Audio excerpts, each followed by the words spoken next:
Moving on, and a farm management practice doesn't have to be new in order to be successful.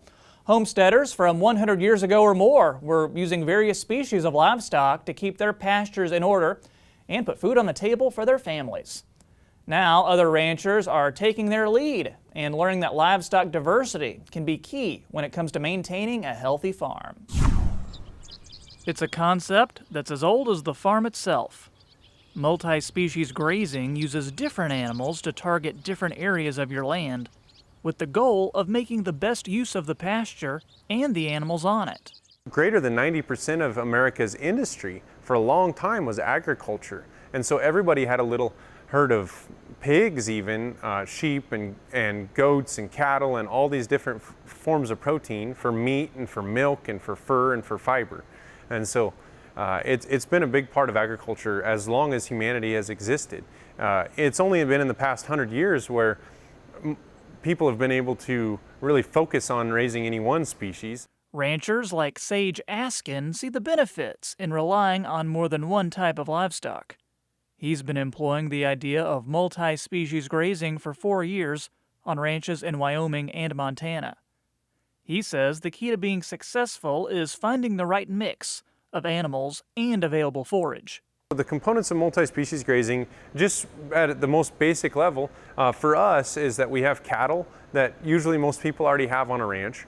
And then on the ranches that we lease, we might run cattle, and then we'll bring in sheep that will run before or after the cattle, sometimes with the cattle.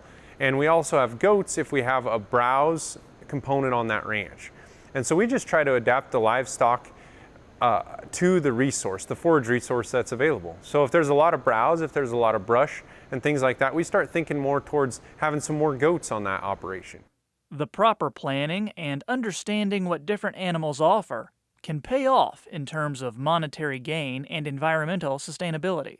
The benefits of multi-species grazing for us have been twofold: ecological and economic benefits.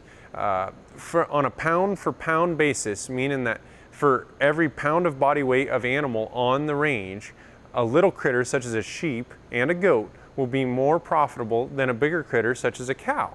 Now, from an ecological perspective, the various forage base that's often available to us all across the United States has various components of browse plants and grazing plants. And so we believe that extensive use of just grazing plants, like with cattle, for year after year after year, creates a shrubland that is not being grazed or used in any way. So by browsing that back and with an equal mix of sheep and goats, we're able to get a very good pasture mix of species that actually fits the range. So it's a bottoms up, from the ground up approach to management on a ranch. There's a lot to consider when deciding if multi-species grazing is right for you. You'll need to plan for extra fencing, additional vet care, security from predators, interspecies personality conflicts, and more. There will be people that are antagonistic towards having sheep and goats who haven't just been used to it. It's not of their own fault. And so that can be a disadvantage.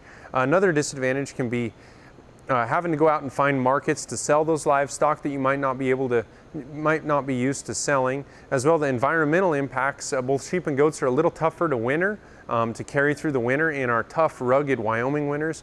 And so that's a bit of a learning curve. Lastly, all of it is just a new thing. In essence, it requires a bit of a learning curve. Any new thing you do requires learning new ideas, new options, and that's probably the biggest thing. Is it's very challenging to learn something new.